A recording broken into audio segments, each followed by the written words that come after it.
Last weekend, yet another bomb landed on the lap of David Zaslav, James Gunn, Peter Safran, and the brain trust behind the upcoming DCU at Warner Brothers Discovery. It's not looking good for James Gunn and his 10-year plan for the DCU.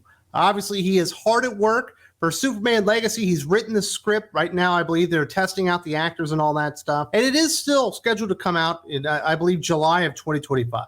So in a couple of years, we're going to see Superman Legacy, the actual kickoff of the DCU. Now we're seeing the remnants of the DCEU. And there's some problems with that because James Gunn signed, I believe, a 5-year contract with Warner Brothers Discovery to be the co-CEO of DC Studios moving forward. So that means he'll be basically 3 years to his contract before the first movie ever comes out. Now, how is he going to get to this 10-year plan? Obviously, Superman Legacy has to blow up enormous, and they need some other really big-time hits to go along with that, probably like a Swamp Thing, The Authority, and some of these other projects they're working on. A lot of which I don't think most people are going to be all that interested in, especially outside of like the Batman movie. I don't think anyone wants to see Supergirl, Woman of Tomorrow, the movie adaptation. I think a lot of people will be interested in Swamp Thing, but how can you even like mix that into the DCU without going fully horror and kind of messing things up? It should be very interesting, but I have a feeling at this point in time that James Gunn is swimming upstream on this one. That basically, at this point, the way that shared superhero movie universes have gone, he probably can't succeed at all. The water has been poisoned by so many failed shared cinematic universes. Yes, we had Marvel phases 1 through 3, which feel like a complete anomaly in comparison to everything else that we've seen out there. They've tried twice to launch a Universal Monsters shared universe. That didn't work. We're on our second or third attempt at some type of Transformers G.I. Joe shared universe. Obviously, we got the big cameo at the end. I do not believe that will ever work either. And obviously, we've been trying to make the DCEU, the DC Comics shared movie universe, for several years now. And anytime there's any traction made or any headway, they decide to fire somebody, they scrap everything, and then they start all over again. But we're still supposed to be invested in the shared movie universe, even though they keep changing their minds and changing their ideas of what it should be. Obviously, it started out with Zack Snyder, which I don't think was a very good choice. I think his idea for Superman was absolutely terrible. I know a lot of people disagree with me. And he had to step aside due to some personal tragedies. We had Joss Whedon, fresh off his success of the Avengers and then Avengers Age of Ultron, which I don't think was very good, but still made money. He comes in to save the day. He lasts one whole movie before they ship him off and go on in another direction. Eventually, we end up with Walter Hamada, who says, I believe at the beginning, we're never going to have one voice for our shared superhero movie universe. We want the best directors possible. And then, I don't know, 6 months into that, they decided they wanted one voice. It was literally like, I don't even know what's going on. I think Patsy Jenkins was probably in charge there for a minute or two. And now James Gunn is going to take over, and we're supposed to trust him, right? Oh, yeah, he's got a 10-year plan. They're just going to stick to all this. When Superman Legacy bombs, they're just going to continue on with that. There's no way. And when you look at some of these box office numbers, you'll see what I'm talking about. There's recently an article from Variety.com talking about this. They say The Flash is the second of 4 mega-budgeted DC adaptations the studio is set to release this year, starting with Shazam! Fury of the Gods in March, and followed by Blue Beetle and Aquaman and the Lost Kingdom in August and December. Yet these movies were conceived and greenlit by an executive team that have all departed the studio. The production budgets and likely marketing spends for these 4 films will cost between $1.1 billion and $1.2 billion in total, according to experts outside the studio.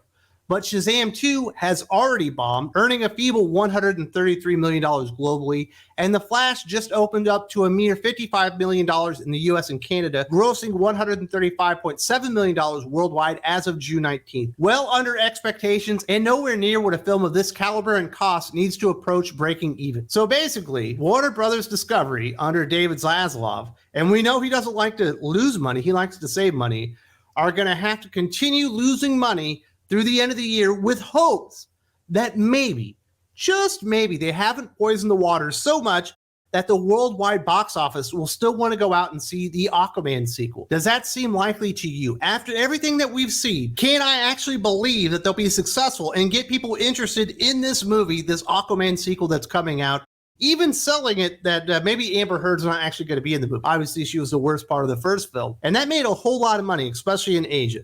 Guess who's not seeing any of these DCEU movies that have been failing left and right since the pandemic started. Basically, Asia has checked out of the DCEU, which may all but kill any chances for the Aquaman to actually turn a profit and perhaps actually save the entire 2023 lineup for Warner Brothers Discovery. Now, after they likely lose a shitload of money on all four of these films combined, do we believe David Zaslav is just gonna, I don't know, give James Gunn a golden ticket and be like, yeah, here's $500 million. Spend it on anything you want. Here's $1 billion. You can go execute that shared movie universe. They're not going to give him any money. In fact, they're going to have to start tightening the reins. And I don't believe there's a chance in hell that we see all the movies that James Gunn even promoted and dropped as being the first phase of the DCU moving forward. They're going to have to do some cost savings because they are losing so much money on the shit that had already been started before Warner Brothers Discovery even became a thing and James Gunn ever even signed the dotted line. And it's not like James Gunn has had a lot of success with the DCEU. His movie, The Suicide Squad, absolutely bombed as well. Nobody cared about that either. Variety continues. Perhaps most ominous for Warner's is the possibility that audiences are becoming blasé about cinematic universes altogether. There have been at least 55 movies based on comic books in the past 10 years alone, most of them part of interconnected mega franchises that depend on fans flocking to them no matter which superhero is in the title. Not only does The Flash reference events and characters in everything from Justice League to Aquaman, but it relies heavily on the climax of 2013's Man of Steel for its own final act. There was absolutely a time where a shared cinematic universe featuring superheroes felt like it was the smartest thing in the history of the world. After seeing what Disney and Marvel Studios were able to do with the MCU, obviously I'm referencing phases 1 through 3, but even they couldn't keep up this stuff. Kevin Feige has lost the magic touch, and I believe this stuff is much harder to execute than you can possibly imagine behind the scenes, especially in today's age, where it's like, well, what should we do with the MCU in phases 4 and 5? Let's make them so obnoxiously large that no one will ever have enough free time in their life to keep up with all of it. They just kept making it bigger and bigger, adding in more obscure characters that no one cared about, and the whole thing just fell in on itself. Now, we've seen that before with the DCEU, where they decided, it doesn't matter that we didn't launch out Superman well.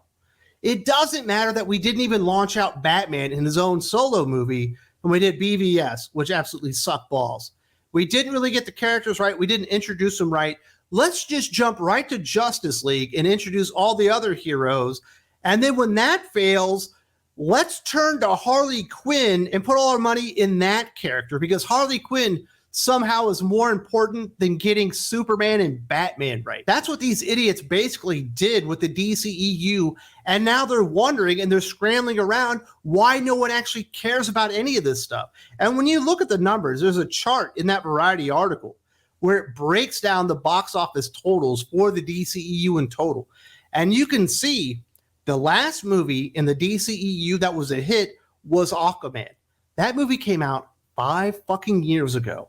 There have been 7 movies released since then, and every single one of them connected to the DCEU have bombed outright. There have been 2 successes featuring DC characters released by Warner Brothers Discovery into theaters, the Batman movie and the Joker movie, neither of which have anything to do with the shared superhero universe. They were able to stand on their own, garner audience interest, and likely it did help them that they weren't associated with the DCEU and all the failings and changings of direction that had happened over the years and years. Yes, there was the pandemic shutdown, and there were 3 movies released during that. It was like Birds of Prey, The Suicide Squad. There are a couple of them. And you could say, you know what, maybe it's the pandemic. Well, we're out of the pandemic now. They've released 3 movies since then. Every single one of them have bombed. When you compare the box office returns for Shazam! Fury of the Gods, it makes it look like Black Adam was successful. And they lost a shitload of money on Black Adam. Think about the amount of money they lost on Shazam. Think about the amount of money they're about to lose on the Flash movie. They might lose 200 or 250 million fucking dollars. That is a lot of cheddar, bro, especially when you have as much debt as Warner Brothers Discovery has right now. They can't afford to keep doing this. I don't believe James Gunn will ever actually get his DCU off the ground because it won't have the financial support and actual backing of David Zaslav, because he's going to have to be trepidatious about it, but it also doesn't have the backing or the support of the actual audiences themselves because they're so burnt out on the goddamn thing, because everyone changes their mind on the DCEU and what's going to happen with DC characters and movies every 5 seconds or so. That's basically what happens. And Variety's not the only one reporting on this. There's actually an article about this in the Hollywood Reporter. They state, observers note that while The Flash is not as well known as Batman or Wonder Woman, the character is not obscure. Was it going to be an Avengers level hit? Probably not. That would have been an unfair expectation, but it had a clear pathway to at least be what a film like Days of Future Past was for X-Men 9 years ago, after that franchise seemingly lost its way with confusing timelines and dwindling continuity, says box office analyst Sean Robbins of Box Office Pro. The increasingly disjointed state of DC storylines is as equally to blame as other outside factors, leaving the franchise at a point where lack of consistency prevented the kind of emotional connection with most of its characters that a sprawling universe needs. They've had so many opportunities for DC fans, or just superhero fans, or even MCU fans, or maybe people that were tired of the MCU and wanted something different. They've had so many opportunities to provide them something to believe in, to invest in, and really get behind at this point that I don't think anyone is ever going to take them seriously. I think James Gunn is a pretty talented film director. I think he's a pretty decent writer. I don't think that he's the right guy for Superman, but that's fine. Even if I like James Gunn, and I'm an enormous DC fan, I like DC characters, I like the DC universe far more than I like Marvel characters.